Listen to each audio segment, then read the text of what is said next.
svet o'chmadi deydi. Endi bitta narsani farqini aytib beraymi? Avvalgi hukumat davrida faqat Toshkentda elektr energiya o'chmasdi. Zo'r. To'g'rimi? Nima uchun yangi hukumat kelganda Toshkentdan svet o'chdi? Qolganlarda ham o'chmaslikni boshladi deysizmi? Yo'q. Qolganlarga ham berildi deysizmi? Yangi hukumat butun respublikaga tarqatib yubordi. Hammaga teng tarqatdi. Faqat Toshkentni o'ylamadi yangi hukumatda. Shundan. O'shaning uchun bir xillar aytdi, mana Toshkentga ham yetib keldi deb.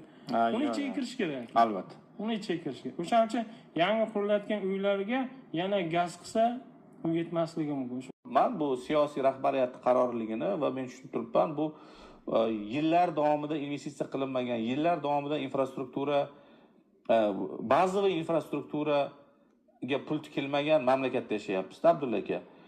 Ya'ni ilgarigi hokimiyatni meni fikrimcha asosiy maqsadi faqat Toshkentni bir alohida ushlab turish bo'lgan. Qishloqlar, tumanlar qaramagan. Bilaman, siz ham ko'p viloyatlarda yurasiz, qishloqlarda yurasiz. Ahvol вообще chat